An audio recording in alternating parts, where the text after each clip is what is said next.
Do you ever say, I can't believe they did that. I would never do that. And then proceed to explain how you would do the right thing?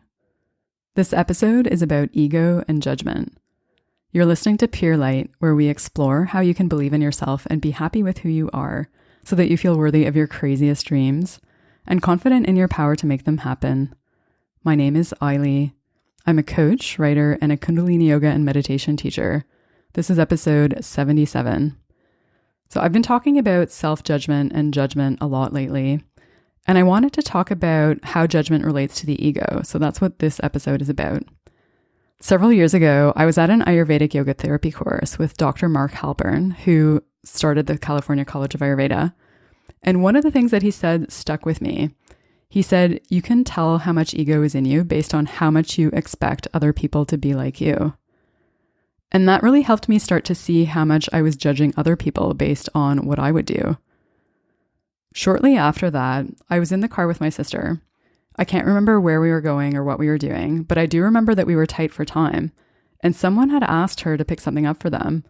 And I thought to myself, I can't believe they would ask. Like, I was annoyed that they had even asked because I would have never done that because I knew that we were tight for time. But as soon as I realized that I was expecting this person to be like me and to do what I would have done, I realized that the problem was with me and not with them. So it wasn't what they did. It was my interpretation of it or my perspective of it.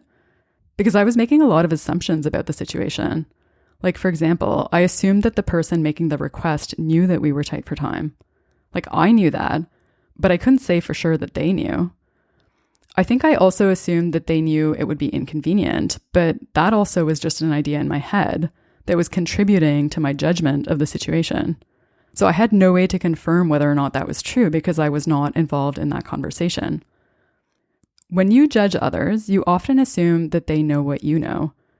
And you also assume that your opinion or your perspective is better or somehow more valid than theirs. It gives your sense of self a boost because judging someone else inherently puts them in a position of inferiority relative to you. Because you're basically telling yourself, I'm right and they're wrong. So it's a way to feel better about yourself and to feel better than others. Judgment is a way to fuel your ego or boost your ego. Eckhart Tolle said, there's nothing that strengthens the ego more than being right. For you to be right, of course, you need someone else to be wrong. As so, the ego loves to make wrong in order to be right. So the next time that you catch yourself judging others based on what you would do, remember this. Every time you judge, you're strengthening your ego. So ask yourself, is it serving me to keep doing that? Or is this something that I want to let go of? Only you know what's best for you. And that's true for everyone. So instead of assuming that you know best for other people, assume that they know best for themselves, even if that doesn't align with what best would be for you based on what you know about the situation. Judging others is something that often happens automatically in the mind. So trying to see yourself as better as someone else may not necessarily be a conscious or intentional thing. But as soon as you realize that's what you're doing, you have a choice. You can keep doing it or you can choose to let it go. One thing that can really help with making that choice of letting go of that thought is meditation. Because the more that you notice patterns in the mind, the less control they have over you. So I'll include some links to short and sweet Kundalini meditations in the show notes. Find them at purelightpodcast.com. And you can also find all the episodes of this podcast and listen to them right there. Thanks so much for listening.